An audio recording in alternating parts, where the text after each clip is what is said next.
जय श्री कृष्ण दोस्तों, बियासना फैमिली में आपका स्वागत है। दोस्तों, सावन का बहुत ही पावन और पवित्र मास चल रहा है और सावन सोमवार का बहुत अधिक महत्व माना जाता है।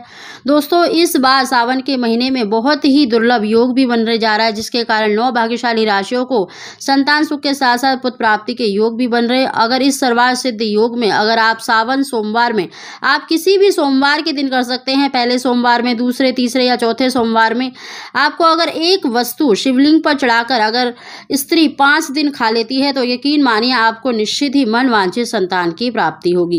दोस्तों, उसकी जानकारी देने से पहले अगर अभी तक आपने मेरा चैनल सब्सक्राइब नहीं कर रखा तो सब्सक्राइब जरूर कर लें, बगल में बेल आइकन को भी दबा दें, जिससे मेरी आने वाली सभी लेटेस्ट वीडियो का नोटिफिकेशन सबसे पहले आप तक पहुंच सके। दोस्तों, इस उपाय को आप सावन सोमवार में कभी भी कर सकते हैं। आपको सावन सोमवार में देखिए पूरी विधि विधान से भगवान शंकर का पूजन करना है। अगर पति पत्नी मिलकर करें तो बहुत ही अच्छा है, नहीं तो दोनों में से कोई भी कर सकता है। इस उपाय को देखिए आप सावन सोमवार में कभी भी कर सकते हैं। सोमवार के दिन आपको भगवान शंकर का पूजन पूरे विधि विधान से करना है। उनकी प्रिय वस्तु भांग, धतूरा, बेलपत्र अवश्य ही लेने हैं और साथ ही जो हम उपाय बता रहे हैं उसके लिए आपको देखिए 2 केले लेने हैं और 50 ग्राम शिवलिंगी के बीज लेने हैं। और साथ ही देखिए पंचामृत से आपको भगवान शंकर का पूजन करना है। पंचामृत में आप गाय का दूध, दही, घी, शक्कर, गंगा जल इस तरह से मिलाकर आप चाहे तो 1 लोटा बना सकते हैं, नहीं तो आप 1 बाल्टी में बनाकर आप शिवलिंग का अभिषेक कर सकते हैं। सबसे पहले देखिए गणेश जी पर थोड़ा सा जल चढ़ाएं ओम गणेशाय कहते हुए, और उसके बाद शिव परिवार पर थोड़ा थोड़ा जल चढ़ाएं और शिवलिंग पर पतली सी धार करते हुए शिवलिंग पर आपको ओम नमः शिवाय कहते हुए जल अर्पित करना है। इस तरह से जल अर्पित करें, उसके बाद शुद्ध जल से स्नान कराएं, चंदन तिलक अवश्य लगाएं, अक्षत भी अवश्य चढ़ाएं और अगर आप जो भी वस्तु ले गए हैं भांग धतूरा वो अवश्य ही ओम नमः शिवाय कहते हुए शिवलिंग पर चढ़ाएं।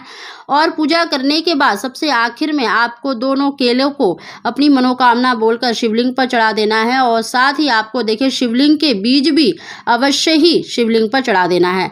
आप उन 50 ग्राम शिवलिंग के बीज में से थोड़े से बीज लेकर आपको शिवलिंग पर अवश्य ही अर्पित कर देना है।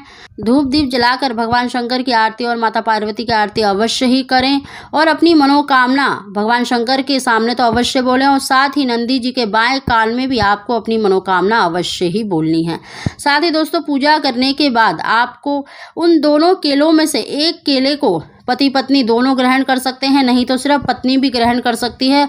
और जो शिवलिंगी के बीज आपने लिए हैं उनको आपको दूसरे दिन से ब्रह्म मुहूर्त में चाहे तो आप साबुत निकल लें 1-1 चम्मच, या तो आप उसका पाउडर बनाकर भी अगर आप पुत्र की इच्छा रखते हैं तो बछड़े वाली गाय के दूध से ग्रहण कर लें, नहीं तो अगर सिर्फ संतान की इच्छा है तो आपको सिर्फ गाय के दूध से ही ग्रहण करना है। आपको 5 दिन लगातार 1-1 चम्मच लेना है। आप गाय के दूध से ही ग्रहण करें और खाली पेट आपको ब्रह्म मुहूर्त में लेना है।